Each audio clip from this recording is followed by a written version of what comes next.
हे बच्चों, आज मैं आपको एक बहुत ही मजेदार और दिल को छू जाने वाली कहानी सुनाने वाला हूँ। ये कहानी है एक मदारी और उसके प्यारे बंदर की, जिनका रिश्ता बहुत ही खास और अनोखा था।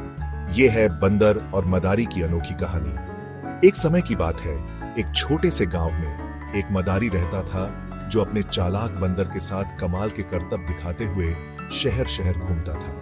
मदारी और बंदर का तमाशा देखने के लिए गांव के लोग बड़ी संख्या में इकट्ठा होते थे। वे मदारी और बंदर की जोड़ी को बहुत पसंद करते थे और उन्हें पैसे भी देते थे। ये बंदर बहुत ही होशियार था और मदारी की हर बात मानता था। मदारी और बंदर के बीच का रिश्ता बहुत ही खास था। गांव वालों को उनका तमाशा देखना बहुत पसंद था और वे उन्हें पैसे देते थे।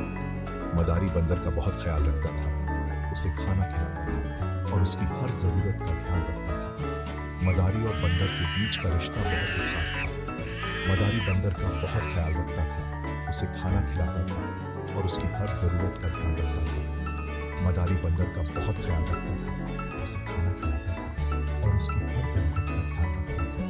लेकिन समय के साथ बंदर को लगने लगा कि वो हमेशा हुक्मरान था और अपनी आजादी खो बैठा। लेकिन समय के साथ बंदर को लगने लगा कि वो हमेशा हुक्मरान था और अपनी आजादी खो बैठा। एक दिन बंदर ने सोचा, मुझे आजादी चाहिए। बंदर ने सोचा, मुझे आजादी चाहिए। मैं अपनी जिंदगी अपने हिसाब से जीना चाहता हूँ। मैं अपनी जिंदगी अपने हिसाब से जीना चाहता हूँ। उसने मदारी से भागने की योजना बनाई। अगले दिन अपना तमाशा खत्म करने के बाद जब मदारी आराम कर रहा था, बंदर ने अपनी रस्सी खोली और जंगल में भाग गया। अगले दिन अपना तमाशा खत्म करने के बाद जब मदारी आराम कर रहा था, बंदर ने अपनी रस्सी खोली और जंगल में भाग गया। जंगल में बंदर बहुत खुश था। जंगल में बंदर बहुत खुश था। उसे लगा कि वो आखिरकार आजाद हो गया है। उसे लगा कि वो आखिरकार आजाद हो गया है। लेकिन जल्द ही उसे एहसास हुआ कि जंगल में खाना ढूंढना आसान नहीं है। लेकिन जल्द ही उसे एहसास हुआ कि जंगल में खाना ढूंढना आसान नहीं है। वहां जंगली जानवर थे जो उसे डराते थे। वहां जंगली जानवर थे जो उसे डराते थे।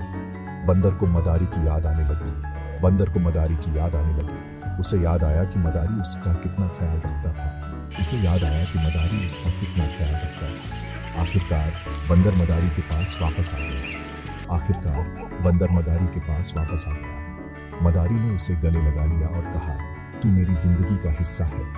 मदारी ने उसे गले लगा लिया और कहा, तू मेरी जिंदगी का हिस्सा है। मैंने तुझे कभी बांध कर नहीं रखना चाहा। मैंने तुझे कभी बांध कर नहीं रखना चाहा। तेरी खुशी में ही मेरी खुशी है। तेरी खुशी में ही मेरी खुशी है। इसके बाद मदारी ने बंदर को और भी आजादी दी।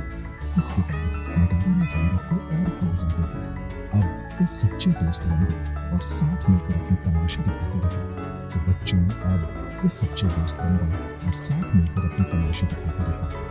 तो बच्चों, ये कहानी हमें सिखाती है कि आजादी और जिम्मेदारी के बीच संतुलन होना जरूरी है। ये कहानी हमें सिखाती है कि आजादी और जिम्मेदारी के बीच संतुलन होना जरूरी है। हमें अपने रिश्तों की कद्र करनी चाहिए और समझना चाहिए कि हर रिश्ते में प्यार और सम्मान जरूरी है। हमें अपने रिश्तों की कद्र करनी चाहिए और समझना चाहिए कि हर रिश्ते में प्यार और सम्मान जरूरी है। और ये थी बंदर और मदारी की अनोखी कहानी। और ये थी बंदर और मदारी की अनोखी कहानी। मुझे उम्मीद है कि आपको ये पसंद आई होगी।